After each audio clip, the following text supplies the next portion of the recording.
Hey, Matt from Hidden Machine here to talk about some of the games that I've been playing lately. Now, I know it's late December. This is usually a time where people are making their year-end lists, and I did a bit of a year-end thing on the channel Your Favorite Son. I and 16 or 17 other content creators, I hate that term, all got together and, gave a quick spiel on what their most played game was in 2023. For me, that was the game I put the most amount of hours into, not necessarily the most amount of sessions into, but it's all a matter of perspective. Anyway, today's video is not about the end of the year and the best of the year. It's more just about some of the cool games I played in the month of December of 2023 that I want to share with you. As always, thanks to everyone on Patreon who supports this channel, and let's get into the games. I've mentioned a game called Whisker Squadron Survivor a few times on the channel before. It's a roguelite take on Star Fox style combat. Recently, I was offered a review copy of a game called Fur Squadron, which looks very similar to Whisker Squadron. Both games use a sort of neon vaporwave aesthetic, and both games try to capture the feel of the early Star Fox titles. What sets Fur Squadron apart is the fact that it features an entire campaign of unique levels, whereas everything in Whisker Squadron Survivor is procedurally generated. The premise is that the members of the Fur Squadron are doing a series of VR training missions as they prepare to go to war against the Skull Empire. The game tries to look and feel just like Star Fox and Star Fox 64, but the controls just didn't feel right to me. It's hard to articulate exactly what was off about them, but they just didn't feel accurate to what I expect from Star Fox. And this would be fine if the game carved out more of its own identity, but at the moment, it's pretty much just taking a bunch of ideas directly from the Star Fox games and recontextualizing them a bit. On top of that, certain core features of Star Fox, like the boost or all-range mode, were missing from what I experienced of this game, and it made the whole thing feel especially shallow. What's here is very competently made, but to be totally honest, I'd rather just play Star Fox. The team behind Fur Squadron is currently developing a follow-up game. I think that if they take a few more chances with that project, they could have something really special. This is another game that we received a review copy of. I was really excited to check this one out because it was clearly taking some inspiration from games like Robotron 2084 and Smash TV, which are two of my all-time favorite games. It's also got a bit of the Vampire Survivor style roguelite thing going on, with enemies dropping these pickups that help you build toward leveling up. At each level, you have the opportunity to add some new perks. The game features a variety of weapons and different power-up combinations. You unlock stuff from a store using currency that you pick up while you're engaged in battle in the BloodDome. There's quite a bit to find. The game is simple and to the point. You're running around, shooting stuff, dodging attacks, and picking up loot. But to be honest, I love it. Rounds don't last for that long, but I've managed to put nearly 5 hours into this game. BloodDome 99 is currently in early access, and more content is being added to the game. Despite that, like I said, there's still a decent amount of stuff to find here, and the game is only $2.99. There's also a related game called BloodDome Classic that plays like a more stripped-down version of BloodDome 99. That game is totally free, and it'll give you some idea of what BloodDome 99 feels like. While this BloodDome Classic game is super simple, I still had quite a bit of fun playing it. Another bloody game here, we have Blood West. This game just came out of early access and has been getting a lot of praise. It's a first-person shooter with a heavy emphasis on stealth. There's been a lot of comparisons to Thief, which I totally get. In my opinion, this is a pretty hardcore game. Ammo is scarce, enemies are tough, and it's very easy to get overwhelmed by them. Every time you get a game over, you receive a curse. Now, maybe there's a way later in the game that curses kind of balance out, but early on, if you're dying a lot, you get cursed a lot, and it's not a lot of fun. I really like what this game is doing, and I totally think it's deserving of all of the positive reviews that it's getting. But I am so bad at stealth games, and I found myself getting stuck within the first hour. Still, the game feels great, and it has a very distinct style, so if you like stealth games, I think you might really enjoy this one. It's really getting a lot of positive reviews, it has a unique presentation. Just check this one out if you're a stealth fan. This demo is a vertical slice of a game that is currently in development. The demo took me about 3 hours to fully complete, and I cannot recommend it enough. It's a 3D platformer in the style of classic Nintendo 64 3D platformers. You have different elemental powers like earth, air, wind, and fire, all of which are tied to different buttons and allow you to traverse levels in different ways. There are a number of courses here, each tailored to the different powers, and some later levels have you combining powers. It's pretty classic collectathon style stuff, but the level design is super tight and I found it to be a lot of fun to play. The game really taps into what I love about some N64 games, and it manages to make the whole experience super smooth and rewarding. I never once found myself fighting with the camera or being confused about what to do, which, to be honest, is a lot more than I can say for even some of the best games on the N64. There are a ton of secrets to find in this demo. The game even has this special set of super secret levels that you can unlock by collecting every item in the game. And after that, there's even more secret levels to find. This is so much more than your average demo. I really want people to check this game out. The devs put so much into this demo, and I have total faith that the full game will definitely deliver. I covered the demo for Supplice in a video from the summer of 2022. The game entered early access in April of 2023, and I finally got around to playing it earlier this month. And this is another game in a long line of games where every time I look it up on YouTube to see how to pronounce the title, everybody is pronouncing it in a different way. I tried to approach the devs on Twitter, I didn't get a response. I asked in the Discord and maybe they'll respond to me there, but I'm going with Supplice. It's the French word for torture. I'm pretty sure that's it, but again, if you look it up on YouTube, every other reviewer is going Supplice, Supplice, Supplice, Supplice. Nobody knows how to fucking say it. Anyway, in a lot of ways, this game does exactly what you'd expect it to.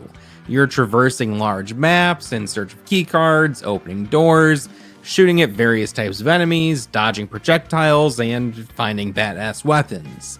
Supplice stays very true to the core of early 90s PC shooters, but the overall design and presentation feel very fresh. I really like the use of bright colors throughout many of the levels.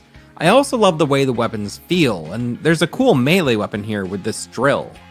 The levels are very well designed, and generally they feel pretty large. I found that it was pretty easy to navigate them without using the auto map, but they were still expansive and fun to explore.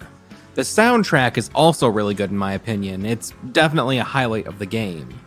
When the game first entered early access, it only featured one episode, which contained 5 large maps and a boss fight.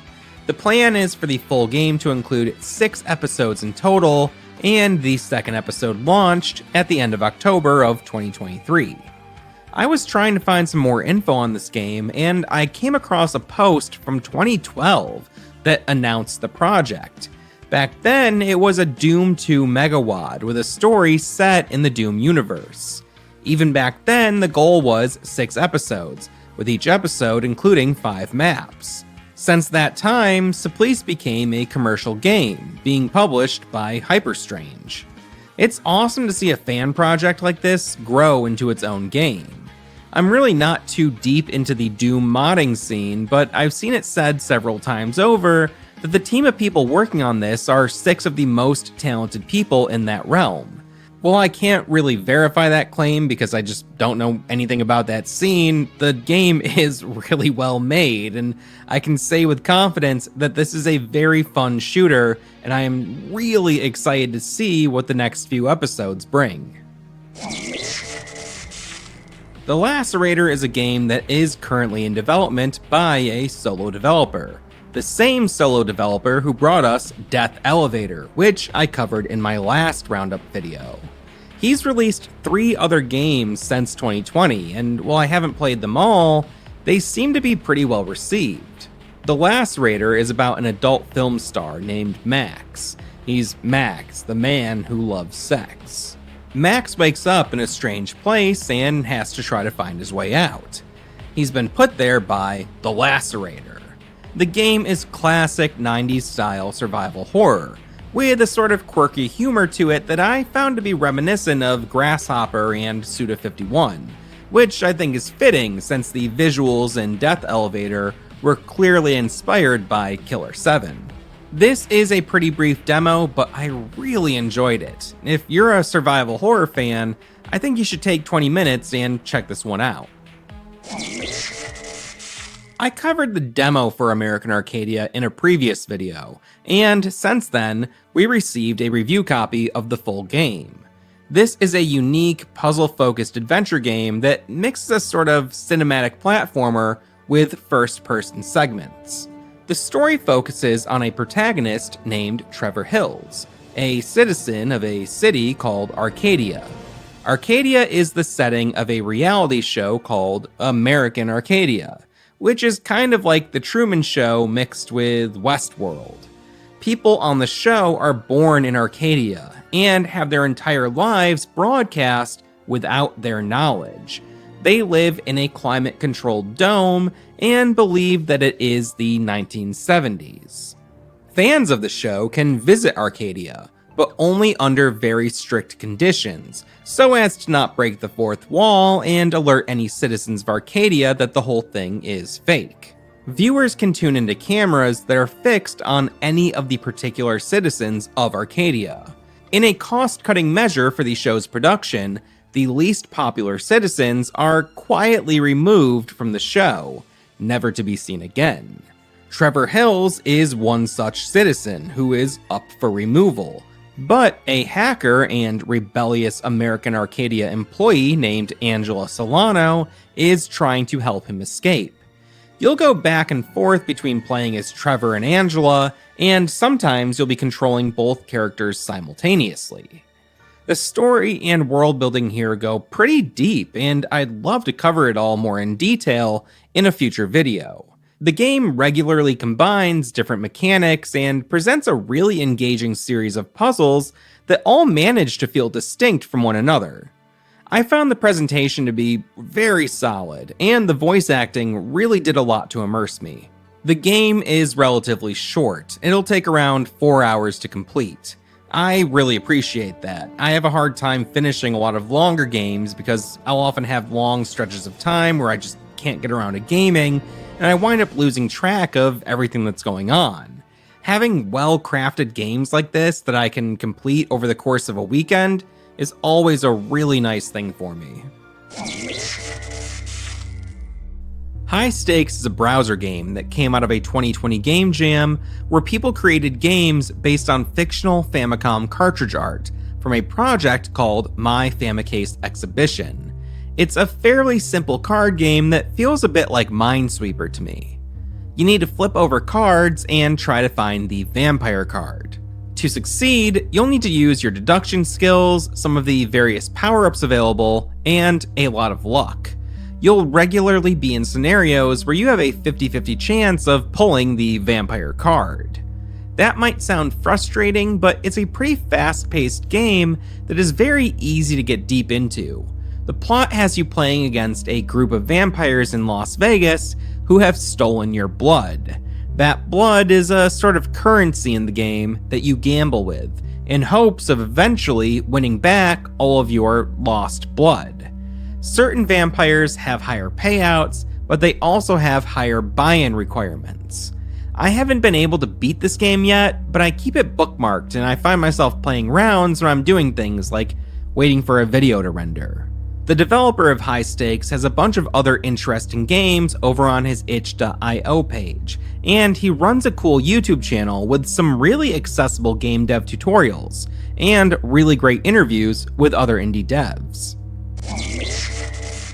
TYPECAST is a game that I had my eye on for a little while, and it finally released in November of 2023. It's a very unique take on the bullet hell genre. Enemies have a letter on them, and you press the corresponding keys on your keyboard to fire at those enemies. You move around with your mouse, and you have a few special powers that you can use when you're in a pinch. You can only attack enemies that are within your attack range, indicated by the white circle around your orb. Press the wrong key, and your weapon will jam. You can unjam your weapon by repeatedly pressing that same key, but you have to be careful not to press it too many times or else you'll jam it again. You can also purposely jam your weapon, which will give you a very brief window of invincibility that you can use to run into an enemy and perform a parry attack. There's also a slow motion state that you can enter, which of course reminds me of bullet time in Max Payne. It's a simple concept that really expands into some very challenging scenarios over time. I'm not very good at this game, but I have had a total blast with it. The game is only $4.99 on Steam, and is reviewing very well so far. This one was a real highlight of 2023 for me. It's a really novel arcade shooter that I just can't get enough of. So there you have it, a selection of the games that I was playing this month in December. I'm curious, what have you been playing lately? What are some standout titles? I'm always looking for new suggestions. A lot of these games that appear in these videos are things that people have suggested to me, and I know that sometimes I make these videos and I suggest games to other people and they have a great time. So maybe it can be this, perpetual thing that, we help each other out, finding some cool shit. Anyway, thanks for hanging out. I'll see ya in the next one.